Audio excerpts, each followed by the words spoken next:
Assalamualaikum warahmatullahi wabarakatuh. Bismillah ya alhamdulillah. Salatu wassalamu ala rasulillah wa ala washabi wa mawala wala hawla wala quwata illa billah.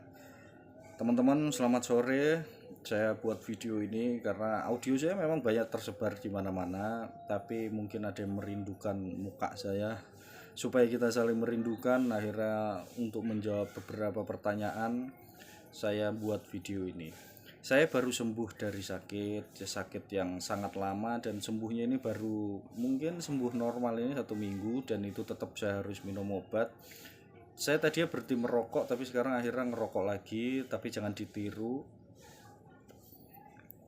Banyak sekali pertanyaan-pertanyaan, cuma ya ngurusi pertanyaan mungkin lagi loro ya, pokok jawab pertanyaan-pertanyaan. Ya, cuma ya ini dijawab satu persatu untuk mengobati kerinduan. Ya pasti ada lah yang kangen sama saya, masa ora ono sing kangen. Mesti ono lah siji loro kan ngono. Jadi aku ku paling males untuk menjelaskan apa yang memang sudah dijelaskan. Pertanyaan tuh bulan balik ini ya, bosan karepe dhewe. Mulane kadang kalau bertanya sesuatu yang sudah saya jelaskan ngono tak guyon-guyoni, jawabnya tak saya bercanda-bercanda saja. Karena saya sudah pernah menjelaskan, maksudnya tak ulang-ulang terus kan. Ini gimana ini, sedangkan kita nggak boleh jadi orang fasik. Fasik itu malas mikir, malas gerak, itu fasik. Berdiam diri itu jangan. Jadi mesti mikir, nak dikasih omongan apa tuh dipikir gitu loh. Berbicara tentang wahdatul wujud, wahdaniyah, kodrat, irodat, di mana ada wadah maka harus mengikuti sesuai dengan kodrat irodatnya, sesuai dengan situasi dan kondisinya. Ya, kodrat irodat itu situasi kondisi gitu loh. Jadi wahdatul wujud itu zat. Kita tidak membahas atau menyamakan, memperumpamakan Allah dengan ciptaannya, dengan makhluknya, tidak. Akan tetapi yang kita bahas ini adalah zat. Karena kadang ada waktu itu saya pernah bahas begini, ada yang ngomong Allah nggak serupa dengan makhluknya, Allah tidak bisa ya memang Allah tidak serupa. Kita nggak ngomongin Allah, kita ngomongin zat. Ini ngomongin masalah zat, wahdatul wujud. Walaupun Allah sendiri mempunyai sifat yang zat, tapi yang kita bahas ini bukan Allahnya, tapi sifat zatnya. Ya, diingat-ingat dulu.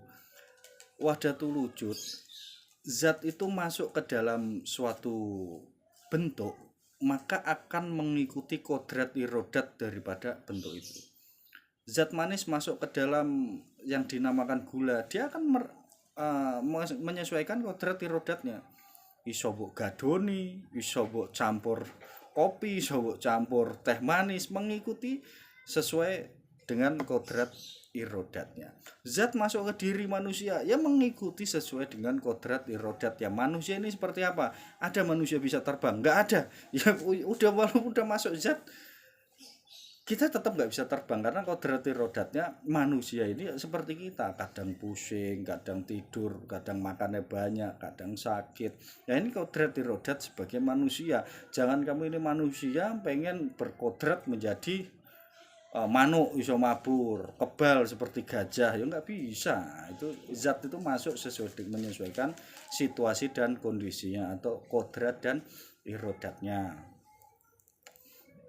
Karena zat itu tidak akan bisa dilihat, tidak akan bisa dipelajari, tidak akan bisa bersifat apabila tidak masuk kepada suatu wadah. Ya, ini dieleng-eleng. Zat tidak bisa bersifat, tidak bisa kita rasakan, kita lihat apabila tidak masuk kepada suatu wadah. Kalau nggak masuk ke suatu wadah, nggak bisa. Maka dia harus masuk kepada suatu wadah dulu. Shooting nih, Bah. Iya, harus masuk kepada suatu wadah, baru dia bisa kita lihat, kita pelajari sifatnya, terus kodrat irodatnya seperti apa, itu bisa kita baca. Apakah kalau zat itu tidak masuk ke suatu bentuk, apakah zat itu tidak ada? Zat itu tetap ada, tapi tidak bisa kita lihat, tidak bisa kita rasakan, tidak bisa kita sifati juga, tidak bisa kita pelajari apabila tidak masuk ke suatu bentuk atau suatu wujud. Akan tetapi zat itu hanya bisa kita ingat, ya. Seperti saya minum kopi ada rasa kopi melekat. Saya ingat rasa kopi itu seperti apa, saya ingat. Rasa manis itu seperti apa, saya ingat. Akan tetapi kalau saya nggak minum kopi, saya nggak minum manis, atau nggak minum gula, kan saya nggak bisa menikmati rasanya manis itu, ya kan? Kira-kira mudeng loh ini, rodok-rodok larang gitu ya. Zat itu tidak akan bisa kita kita pelajari, nggak akan bisa kita rasakan, nggak akan bisa kita sifati apabila tidak masuk kepada suatu bentuk. Nah, dari bentuk ini barulah itu bisa kita sifati, bisa kita nikmati. Zat ini ada, walaupun nggak ada bentuk, zat ini tetap ada. Tapi kita nggak akan bisa mengenali zat itu sendiri. Kita nggak akan bisa mensifati zat itu sendiri. Kita hanya bisa mengingat zat itu sendiri. Maka disebut as-sholatu li zikri, sholat itu mengingat. Nah, setelah kamu mengingat Allah, kamu menikmati, baik itu di dalam sholatmu, baik itu di dalam zikirmu, baik itu di dalam puasamu dan ibadah-ibadah cara kamu mendekatkan kepada Allah.